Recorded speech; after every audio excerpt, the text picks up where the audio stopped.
Hello जी, राम राम जी। कैसे हो आप सब? उम्मीद करती हूँ आप अच्छे होंगे। मैं भी बिल्कुल बढ़िया हूँ। तो आपका फिर से स्वागत करती हूँ अपने एक नए व्लॉग में। और जैसा कि आप देख सकते जय हो, श्री राम। बच्चे स्कूल में जा जय चुके श्री राम थे करते और डुगू सुबह का हैं नाश्ता वगैरह जो भी होता है डुगू जय श्री वो राम कर सब हो चुका था। और बच्चों का ना डुगू तो स्कूल भी में कर। जाने का टाइम हो गया था। और ना आज हमारे यहाँ पे ना बहुत धुंध आ रही थी। सुबह से ना बहुत धुंध निकल कर आ गई थी, पता नहीं क्यों। और लेकिन 10 साढ़े 10 बजे तक धूप निकल गई थी। और बच्चों के स्कूल में जाने के बाद मैं गई थी छत पा, क्योंकि मैंने जो कणक धोई थी, गेहूँ धोई थी, आपने पिछले ब्लॉग में देखा होना, वो फिलहाल ना गिल्ली पड़ी थी। और ना मैंने इस गेहूँ भी छत पाई घेर रखा सूखने के लिए, क्योंकि सुबह के टाइम तो ना काफ़ी धुंध हो रही थी। तो मैंने सोचा जब जब धूप निकल जाएगी ना तभी इस गेहूँ को ना छिद्दी करके आऊँगी। और मैं आ गई थी छत पर। और अभी नीचे का ना सारा काम ऐसे ही पड़ा था जैसे जो होता है मॉर्निंग के टाइम, जैसे झाड़ू पोछा करना और बर्तन वगैरह। बर्तन रात को भी मांजते हैं फिर भी हो जाते हैं सुबह के नाश्ते के।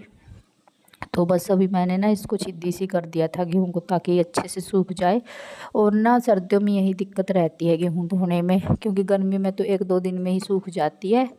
बस अब धो दी मैंने इस महीने में, अगले 2 महीने तो गेहूँ धोऊंगी ही नहीं, ऐसे ही पीसना करूँगी जो मतलब कि हाथ से करते हैं। बस गेहूँ धो के ना ये फ़ायदा हो जाता है, फिर इसमें ना ज़्यादा टाइम नहीं लगता गेहूँ को पछोड़ने में।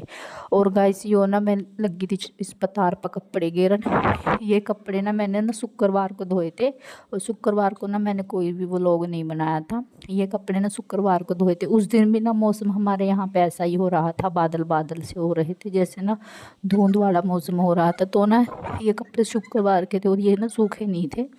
वैसे मैंने इनको मशीन में भी सुखाया था, लेकिन फिर भी ये सूखे नहीं थे। तो मैंने सोचा चलो इनको भी धूप दिखा देती हूँ, क्योंकि ना ऐसे कपड़े रखना, मतलब ऐसे कपड़े रखने को ना मन सा नहीं मानता जब तक वो अच्छे से सूखे नहीं, इनको धूप ना लगे। और बस यहाँ पे ना मैंने तार पर कपड़े सूखने के लिए घेर दिए थे। और फिर मैंने सोचा चलो जाते जाते एक बारी और हाथ सा निकाल दूँ गेहूँ में, क्योंकि जितनी बार गेहूँ में हाथ से निकालते हैं ना इसको ना गेहूँ को फिर धूप सी लगती रहती है, छिद्दी सी होती रहती है। और इसके बाद मैं छत से थोड़ी ऊपर धूप में बैठ कर मैं आ गई थी नीचे, क्योंकि नीचे भी मेरे को बिस्तर वगैरह भी समेटने थे। और मैं बस कमरे में आ गई थी। और ये कंबल कुंबल की तय लगाई, इसको दूसरे कमरे में मैंने रखा। और अभी ना मैं ये चादर भी उठाऊंगी बेड से, और यहाँ पे ना गर्म चादर बिछाऊंगी, क्योंकि अभी ना 2-3 दिन से बहुत सर्दी सी होने लग गई है। और बस ना मैंने ये बेड को भी झाड़ दिया था अच्छे से, और डस्टिंग वगैरह भी कर दी थी। और ना इसके बाद मैं इसके ऊपर फिर चादर बिछाऊंगी बाद में, क्योंकि चादर ना मुझे बेड से निकालनी पड़ेगी। मैं सोच रही पहले उसको धो दूँ, क्योंकि बेड में रखे रखे ना कपड़ों में से मैल सी हो जाती है। तो इसलिए मैंने सोचा पहले ना उसको निकाल के धो दूँगी, फिर मैं इसके ऊपर गर्म चादर बिछाऊँगी गाइस। और बस यहाँ पे ना मैं चादर को अभी झाड़ रही हूँ। व्लॉग बनाना और काम करना फिर ना बहुत कठिन सा हो जाता है, क्योंकि फिर कैमरे को इधर उधर करना पड़ता है ना। तो जितना टाइम व्लॉग बनाने में हम लगाते उतने में हमारा काम हो जाता है। जिस काम को ना हम 10 मिनट में करते, अगर हम व्लॉग शूट करते उस काम को 20 मिनट में निपटाना पड़ता है। और फिर मैं बाहर आ गई थी, ये बाहर भी बेड रखा हुआ है हमारा, इसको भी मैंने झाड़ा पोछोड़ा, क्योंकि बच्चे सुबह स्कूल में जाते हैं ना, फिर जो उनके बैग से वो अपने बैग को झाड़ते पोछोड़ते हैं, तो बच्चों के बैग में से कागज कुगज से निकलते हैं, मतलब गंदे हो ही जाते हैं। तो ये बेड भी मैंने झाड़ दिया था। देखो अभी बेड से कितना कबाड़ा निकले। घरों को ना चाहे रोज़ ही साफ़ सुथरा रख दो फिर भी गंदे हो ही जाते हैं ना। मैं रात को भी चीज़ों को इधर उधर रखती रहती हूँ, ताकि सुबह मेरा काम आसान हो जाए, लेकिन फिर भी उतना ही काम बढ़ जाता है। और यहाँ पे ना मैं अभी ये कपड़े मैंने सारे इकट्ठे कर लिए थे धोने के लिए। अभी ना मैं मशीन लगाऊंगी, मशीन लगाने के बाद ही झाड़ू पोछा लगाऊंगी, लेकिन देखती हूँ पहले झाड़ू लगा देती हूँ फिर उसके बाद ही मशीन लगाऊँ, क्योंकि ना मशीन में मुझे हाथ से पानी घेरना पड़ता है, मतलब कि बाल्टी से भर भर कर हमारे बाथरूम से ना मशीन दूर रखी हुई है, फिर उसमें ना टाइम लगता है। और ना जो बाथरूम की टूंटी है वो भी ना, उसमें ना पानी बहुत स्लो आता है, इसलिए काफ़ी टाइम लगता है। तो बस यहाँ पे पहले मैं ना रसोई साफ़ करूँगी। जो रसोई में थोड़ा बहुत स्लैब पे आटा वगैरह गिरा हुआ होता है ना, थोड़ा बहुत गैस को भी साफ़ करूँगी और स्लैब को भी साफ़ करूँगी। उसके बाद मांजूँगी बर्तन। तो चलिए गाइस, पहले ना रसोई को साफ़ कर लेते हैं और गैस को, फिर मिलते हैं आपसे थोड़ी देर के बाद।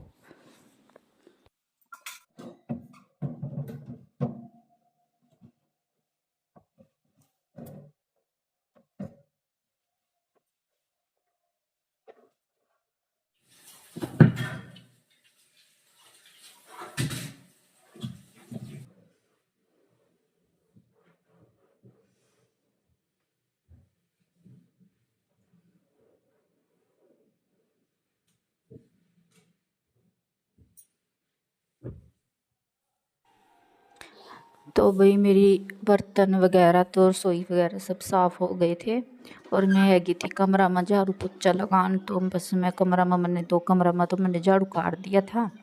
और ना यो मैं बेड नू ना थोड़ा सा इधर नू सरकाया मैंने, क्योंकि ना इधर बच्चे ना वो कागज़ वगैरह गेरते हैं, अखबार जो भी मतलब कि दुकान की चीज़ें खाते, जैसे पापड़ वगैरह के पैकेट होते हैं ना जो खाते हैं, ये कुरकुरे वगैरह, तो वो ना इधर चले जाते हैं। और ना मैंने ना कई बार इस बेड के बीच में और दीवार के बीच में गैप भी रखा है, लेकिन बच्चे क्या करते हैं ना, उसको बेड को सरकार कर ना फिर दीवार के पास में ही लगा देते हैं। तो मैंने ना इस बेड को थोड़ा सा हटाया ताकि मैं ना इसके पिछले मतलब कि बीच में ना झाड़ू लगा सकूं।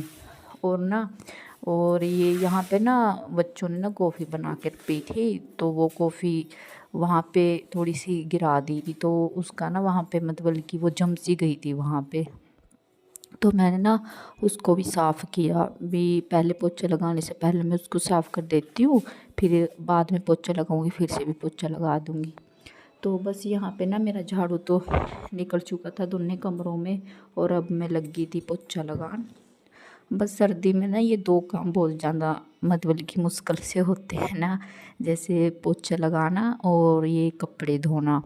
झाड़ू लगाना देखो ये तो ज़्यादा मुश्किल काम नहीं होता, बर्तन वगैरह, लेकिन ये पोछा लगाना और ना ये कपड़े धोना दो मुश्किल से काम लगते। ऊपर से तो ठंड लगती है और फिर ये दोनों काम मुश्किल होते हैं, इसलिए तो ज़्यादातर अगर मैं बैठ के ही पोछा लगाऊँ तो इस करके मनु ज़्यादा दिक्कत सी महसूस दे। इनके पापा मुझे बोलते भी हैं भी तू खड़े वाला पोछा लिया जो खड़े होकर लगाते हैं, लेकिन मेरा मन नहीं मानता, उससे ना सफाई सी नहीं होती ज़्यादा। और मैं ना हाथ से ही पोछा लगाना पसंद करती हूँ।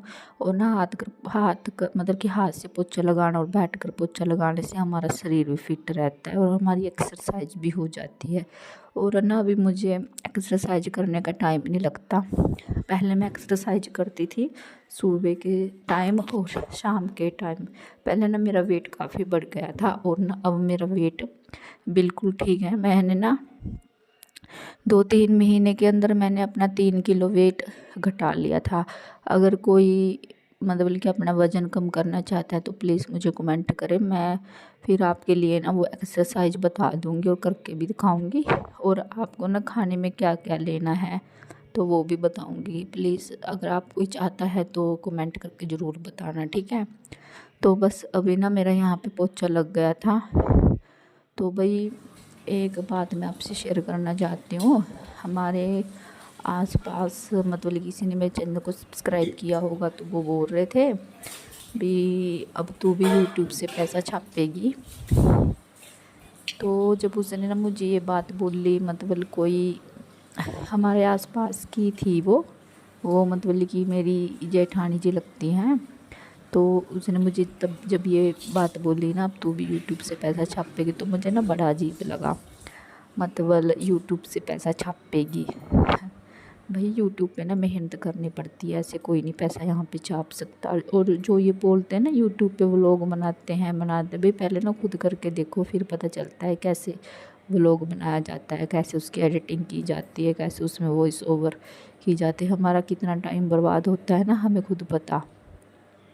लेकिन ना जिस इंसान को अपने आप पर विश्वास होता है ना, भरोसा होता है, उसे ना फिर टाइम का भी कुछ पता नहीं चलता। अब मैं ना यूट्यूब को टाइम दे रही हूँ, मुझे पता है, मुझे ना खुद पर विश्वास है, क्योंकि मुझे पता है मैं खुद कर लूँगी, ठीक है। और जो ये लोग बोलते हैं ना यूट्यूब से पैसा छापेगी, भाई कहना आसान होता है, पहले खुद करके देखो फिर पता चलता है ना यूट्यूब से पैसा कैसे छापा जाता है। भाई दुनिया ना इतने आगे निकल चुकी है, लेकिन कई कई लोग मतलब ऐसे हैं ना जो फ़ोन की वैल्यू को नहीं समझते, मतलब कि फ़ोन की वैल्यू क्या, मतलब कि औरत कुछ भी काम करना चाहे ना तो आपके टाइम में ना औरत की दुश्मन बनी हुई है ना। अगर कोई किसी को सपोर्ट नहीं कर सकता तो फिर उसका भरोसा भी मत तोड़ो भाई, है ना।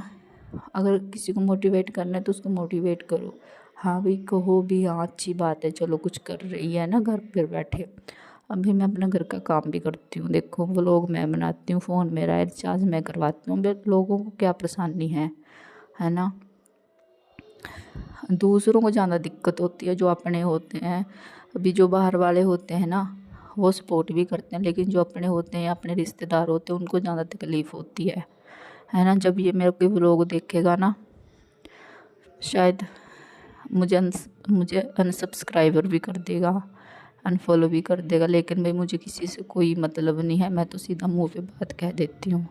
तो बस मेरा झाड़ू पोछा लग चुका था और बाहर का भी काम हो चुका था, पहुँच चुका। और ना गाइस यहाँ पे ना मैंने मशीन में पानी भी डाल दिया था और लाइट ही नहीं आ रही थी, पता नहीं लाइट को क्या हो गया। तो मैंने सोचा अब लाइट की क्या वेट करनी है, मैंने सोचा चलो पहले मैं नहा लेती हूँ। मैं सुबह के टाइम भी नहाई थी, लेकिन काम वगैरह करते हैं ना फिर अच्छा सा नहीं लगता, फिर ऐसा मन करता है चलो फिर से नहा लूँ, कपड़े चेंज कर लूँ। तो बस अभी मैं नहा धोकर आ गई थी ऊपर, और ना अभी टाइम हो रहा था 2 बजे का, 2 बज गए थे और लाइट ना 12:30 बजे के करीब चली गई थी।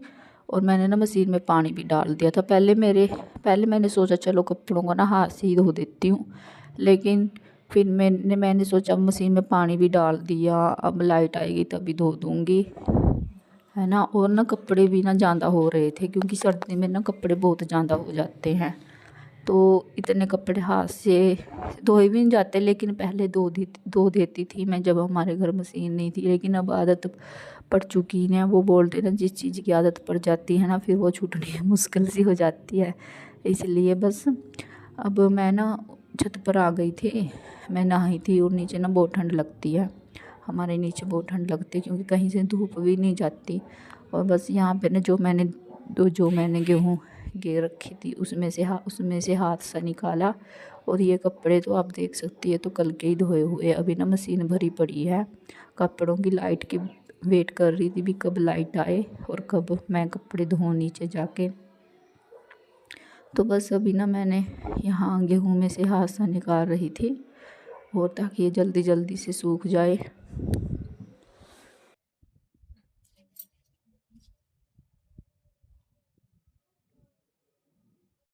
तो गाइस मैं आई थी नीचे छत पा, क्योंकि ना मन ने बनानी थी रोटी, क्योंकि बच्चे स्कूल से आ गए थे आज 2 बजे, क्योंकि आज शनिवार है और इनकी ना जल्दी से छुट्टी हो गई थी, इसके लिए ना ये स्कूल से आ गए थे। ये देखो डुगू बाय हाय करते ने लिए थे अमरूद और संतरे।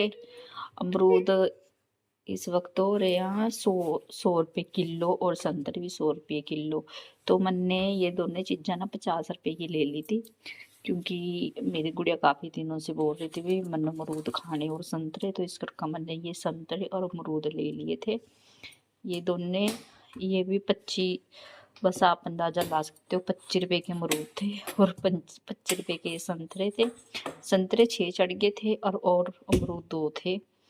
तो एक अमरूद तो मैंने खाया था, वो तो कच्चा सा निकला, वो तो ना चाकू के साथ भी नहीं कट रहा था। और संतरे ठीक थे, देखने में ना ये बासी से लग रहे थे, लेकिन जब मैंने इनको ना खाया ये थोड़े मतलब कि अच्छे लगे, खट्टे मीठे से अच्छे लगे वैसे। तो आप बताना मुझे आपके यहाँ संतरे और अमरूद क्या रेट हैं। तो सर्दी में ना अमरूद अच्छे लगते हैं वैसे खाने में। मैं तो मतलब कि अमरूद तो ना नमक मसाला होता है ना जो, उसके साथ खाते हैं फिर अच्छे लगते हैं। ये देखो गाइस, ये देखो, देखने में ये ना पक्के पक्के मतलब थोड़े सूखे सूखे से लग रहे, लेकिन खाने में ना बहुत मतलब अच्छे लगे खाने में।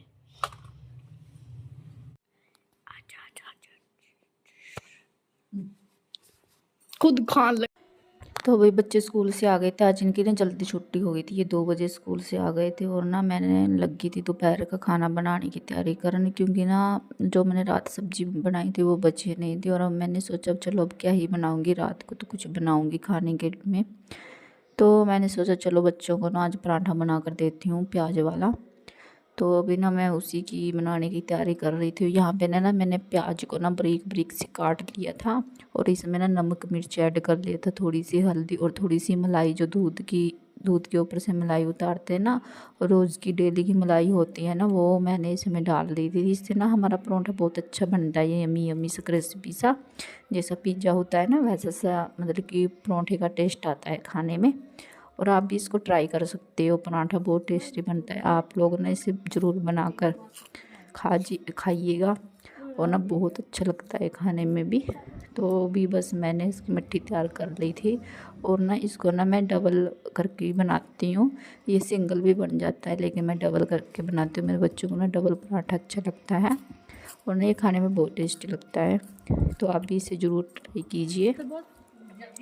और इसमें बस मैंने वो जो घर में नमक मिर्च हल्दी होता है, और मलाई वैसे ऑप्शन है, अगर आप डाल सकते हो तो डाल लीजिए, अगर आपके बच्चे खाते हो। नहीं, मैं तो ऐसे ही बनाती हूँ, बच्चों को मलाई डालकर मतलब अच्छा लगता है। तो बस यहाँ पे देखो मेरा पराठा बनकर अभी तैयार हो गया था, देख सकते हो आप। और ना ये वीडियो में बेटी शूट कर रही थी। बच्चों को वीडियो वगैरह इतना बनाना आता नहीं है, वो ऐसे ही फिर फ़ोन को हिलाते रहते हैं, घुमाते रहते हैं कहीं कहीं पे। चलो भाई, मिलते हैं आपसे थोड़ी देर के बाद।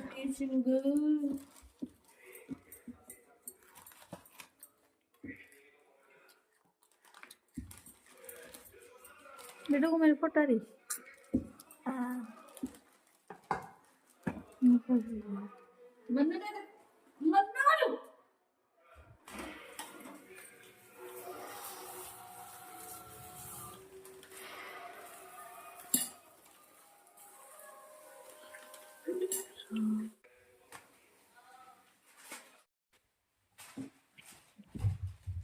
तो भी बच्चों को मैंने पराठे बनाकर दे दिया था, और मैंने भी खा लिया था एक पराठा। और बस इसके बाद ना मैं चले गई थी छत पर, और अब मैं मिल रही हूँ आपसे पूरे 3:30 बजे। और ना अभी लाइट आ गई थी, और ना मैंने मशीन को ऑन कर दिया था, और बस मेरे कपड़े ना धुल चुके थे। और ना मैं इन कपड़ों को ना तार पे गिर दूँगी। और जो ये कल के कपड़े थे शुक्रवार के, ये ना सूखे नहीं थे, इनको मैंने ना फिर भी धूप लगा दी थी, बस इनको उतार दिया था मैंने। अब जो कपड़े धुले हैं मशीन में, अब मैं उनको ना तार पे घेर दूँगी, क्योंकि अभी तो वैसे भी कपड़े उतारने का टाइम हो गया था, शाम हो गई थी। लेकिन ना मैंने सोचा अभी ये मशीन से निकले हैं, फिर इसमें ना स्मेल सी हो जाएगी, चलो ना ऐसा करती हूँ, इनको भी तार पे ना सुखाई देती हूँ। और इसके बाद आ गए थे इनके पापा। ये अभी मैं आपसे मिल रही हूँ पूरे 6:30 बजे शाम के टाइम। इस वक्त ना टाइम 6:30 बजे का हो रहा था, 6:30। और इनके पापा ना काम से आ गए थे। और मैंने आपको बताया था ना, हमारे गेहूँ में ना सुरसरी लग चुकी थी, जो कीड़ा सा लगता है ना, सुरसरी बोलते हैं उसको हमारे यहाँ पे। उससे ना हमारी सारी गेहूँ ख़राब हो गई थी पिछले साल, तो अब की बार भी ऐसा ही हुआ है। 6 महीने तो हमारी गेहूँ बिल्कुल ठीक रही, अब पता नहीं कहाँ से सुरसरी लग गई। तो अभी ना मैंने ना इनके पापा से ये ना दवाई मंगवाई थी, जो हम गेहूँ मेरे ख्याल से काटनी पड़ेगी, और ना इससे ना सुरसरी मर जाएगी। लेकिन ना गेहूँ को ना हमें बंद करके रखना पड़ेगा टंकी को। हमारे यहाँ पे कुटला बोलते हैं, आपके यहाँ पे क्या बोलते हैं मुझे बताना। और ना ये मैंने ना इनके पापा के लिए चाय बनाई थी, तो हमने चाय वगैरह भी पी ली थी। और ना इसके बाद मैंने ना दाल चढ़ा दी थी, क्योंकि काफ़ी टाइम हो गया था, 7 बज गए थे। और एक तरफ मैंने बनाई थी खीर, क्योंकि आज ना मुझे माता रानी का भोग लगाना है, और कान्हा जी का भी भोग लगाऊंगी। तो मैंने बनाई थी खीर, क्योंकि ना हमारा दूध शाम के टाइम आता है, हम 1 किलो दूध लेते हैं और शाम के टाइम ही दूध आता है, उसमें से रात को पी भी लेते हैं और सुबह ना थोड़ा बहुत दूध चाय के लिए रख लेते हैं। तो बस अभी मैंने खीर भी चढ़ा दी थी और एक तरफ मैंने दाल रख दी थी कुकर में। और दाल मैंने बनाई है चने उड़द की, और ना उसमें थोड़ी सी मसूरी की भी दाल ऐड की है, क्योंकि चने उड़द की दाल को अगर हम बनाते हैं ना वो काफ़ी टाइम ले लेती है बनने में। फिर ना मैं उसमें मसूरी की दाल डाल देती हूँ, इससे ना दाल ना जल्दी से बन जाती है, 1-2 मतलब कि 2-3 सीटी में दाल बन जाती है। और यहाँ पे बस मैंने आटा गूंद दिया था, क्योंकि काफ़ी टाइम हो चुका था, 8 बज गए थे। हाँ 8 साढ़े 8 बजे का टाइम हो गया था। और बस मेरी खीर भी बन चुकी थी। खीर बनने के बाद ना मैंने माता रानी जी का भोग लगाया। भोग लगाने के बाद ये खीर मैंने अपनी गुड़िया को दे दी थी, क्योंकि जब भी मैं कुछ मीठा बनाती हूँ, हलवा बनाती हूँ, खीर बनाती हूँ, सबसे पहले भगवान जी को भोग लगा के, अपनी माता रानी को भोग लगा के फिर मैं गुड़िया को दे देती हूँ। वो भी हमारे घर की, अभी तो हमारे घर की देवी है ना, जो लड़की होती है वो तो ना लक्ष्मी का रूप ही मानी जाती है, चाहे फिर वो छोटी हो चाहे बड़ी भी क्यों ना हो जाए। बस बड़ी क्या हो जाए, घर वालों के लिए, माँ बाप के लिए तो हमेशा अपनी बेटी छोटी ही रहती है। देखो जी कितनी अच्छी और बस मैंने अभी दाल का तड़का लगा दिया था, और ये वीडियो भी मेरा बेटा बना रहा था। वो बस वो फ़ोन को ऐसे ही घुमा रहा था, उसको ना फ़ोन लेने की जल्दी लगी हुई थी, मम्मी जल्दी जल्दी वीडियो बना दूँ और ना मैं फ़ोन ले लूँ। तो बस मैंने अभी ना दाल का तड़का लगा दिया था, और इसके बाद मैं रोटी बनाने लग जाऊंगी। तो भी मेरी रोटी भी बन चुकी थी, बच्चों को मैंने दे दी थी, रात का खाना पीना हो चुका था और स्लैब भी साफ़ हो गई थी। ये देखो मैंने दाल का तड़का भी लगा दिया था। अगर गाइस आपको मेरा ब्लॉग अच्छा लगे तो प्लीज़ मेरे चैनल को सब्सक्राइब कीजिए। मिलते हैं आपसे अगले ब्लॉग में, तब तक के लिए जय श्री राम।